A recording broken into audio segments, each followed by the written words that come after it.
Hello and welcome. I appreciate you spending a bit of your day with me. This is Patty Bennett.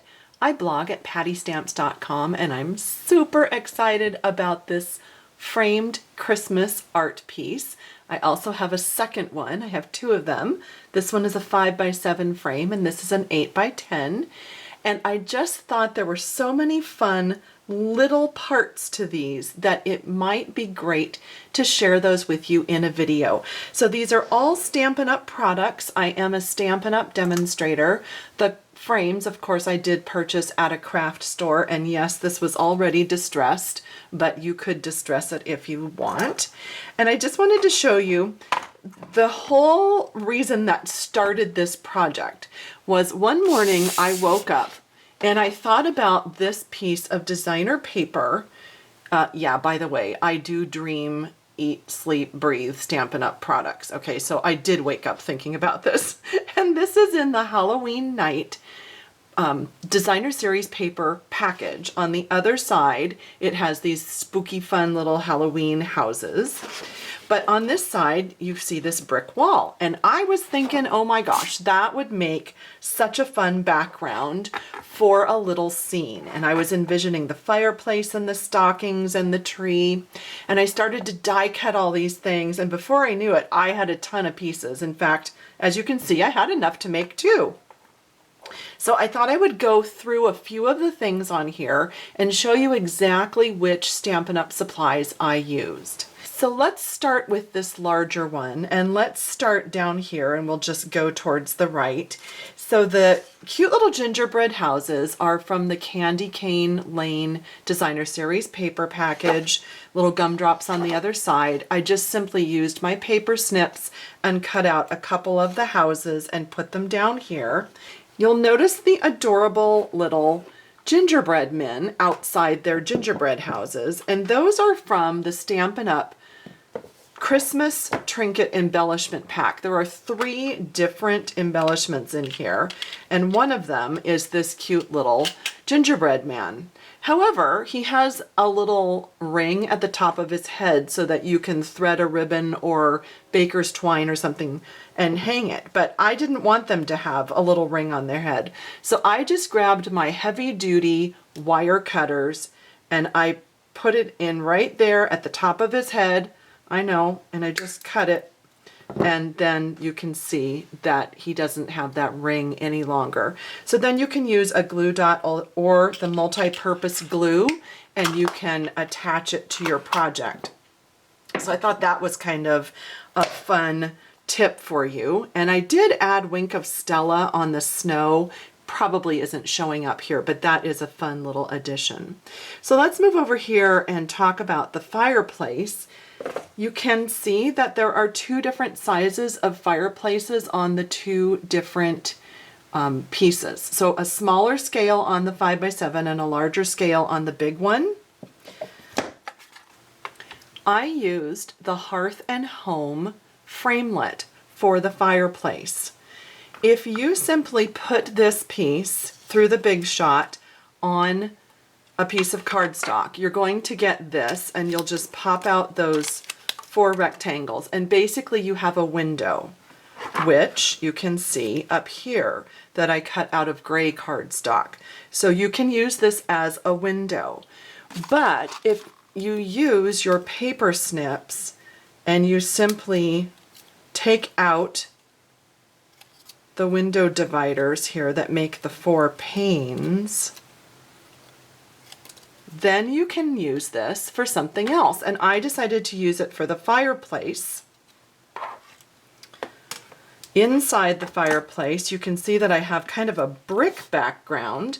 And what I did with that was ran cherry cobbler cardstock through the Big Shot in my brick wall embossing folder.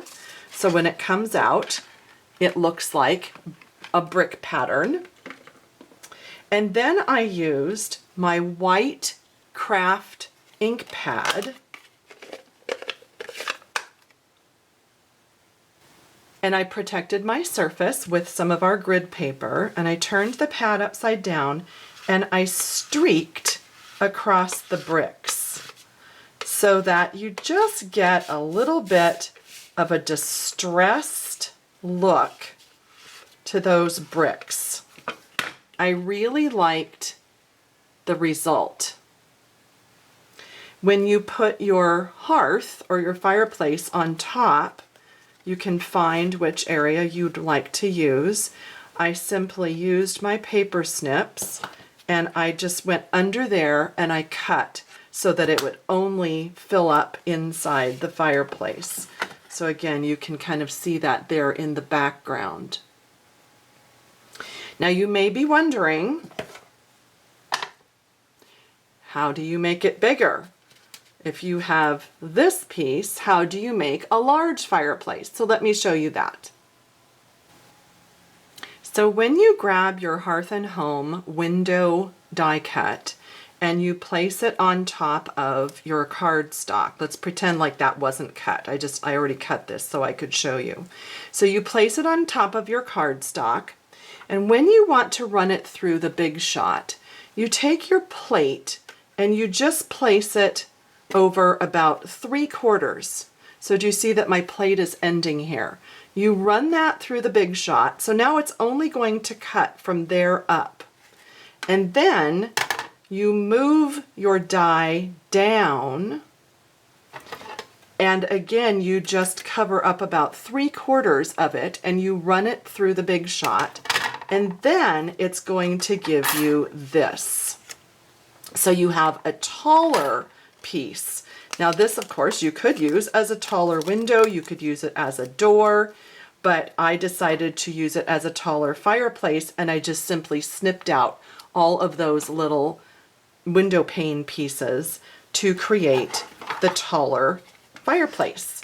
And again, same idea with the bricks in the background, the cherry cobbler cardstock run through the brick embossing folder and distressed with the white ink. There is a mantle behind there. It almost doesn't show up, but it is there. And then on top of it, on both of them, I used the very pretty new Pretty Pines framelits. And this is something that I thought, not so sure if I need it. Oh my gosh, I absolutely love this. I have made some really fun projects with these.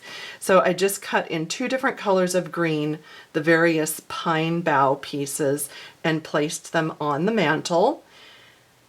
And then the Noel piece up here actually comes from the Christmas stockings set. So that cuts out all at once, and it keeps the letters together, which is nice. So speaking of the stockings, the Christmas stocking die set is what I used to cut these 3 stockings. They're all in red and green. I just kept with kind of the same color palette here. Well, red and green for Christmas, yeah. And then I layered them onto white. So you would cut your white stockings with this one, and then these fancier ones you would cut with the colored piece, and then you layer them, and that's how you get this look. I did use the cute little piece, let's see, where is it? This one for the top, and then I wrote Mom, Dad, and JB. So that is for me and my husband and our Jason. I thought those were really cute. And then let's move on over here. We did talk about the window already. The only other thing that I'll mention about that is that I took a doily and cut it into quarters and then down a little bit just for those cute little curtains. Then the tree and the reindeer and the wreath are all from the Santa's sleigh framelit set. So you can see the reindeer and the tree, and these 2 pieces right here make a wreath. When you center this one inside that one, you get the wreath. And then all these little bows also. There are 2 bows. And the star at the top of the tree, I did die cut that out of yellow, and then I used gold Wink of Stella. Ooh, really cute.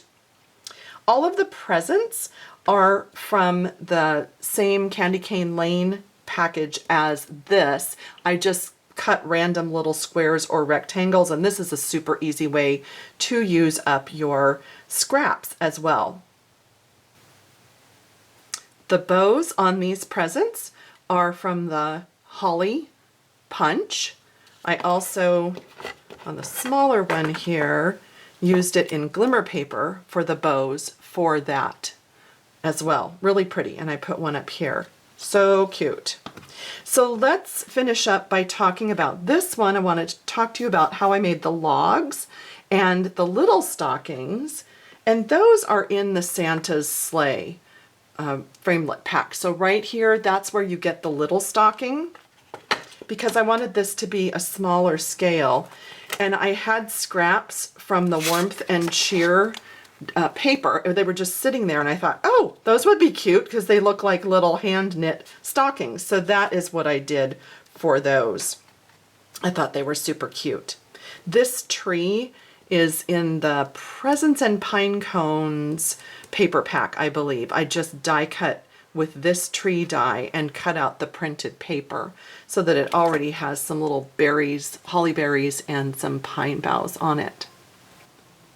So everybody I've shown these to, the first thing they say is, how did you make the logs?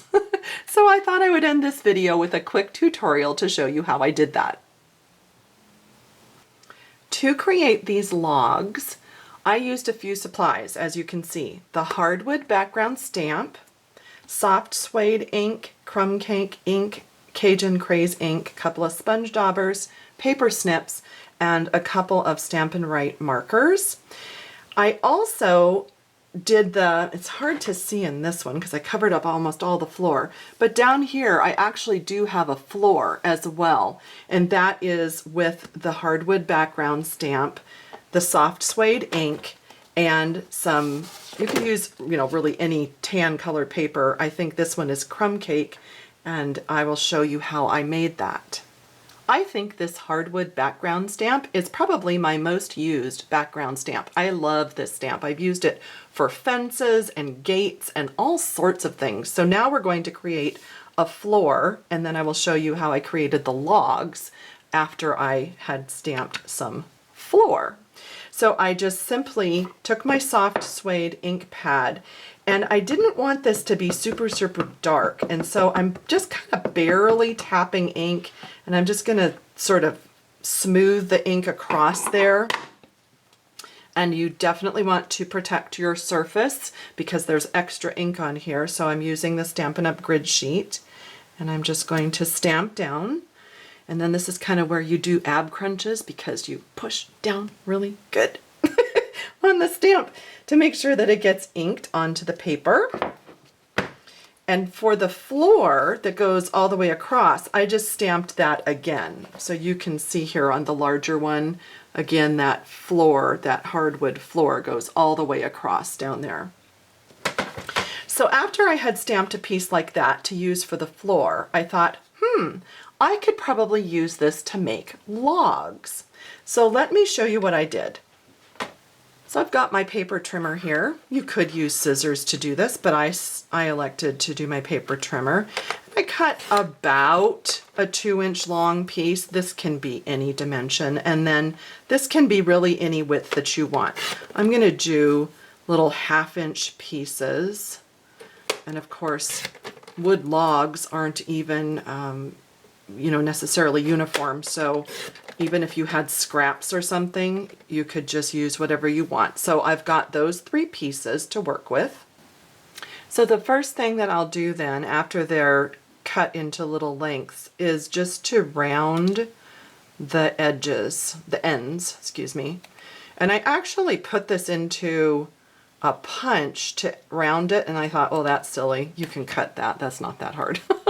So you just kind of round the ends, and then I'm going to take some crumb cake ink and just darken this up a bit so that it looks more like wood.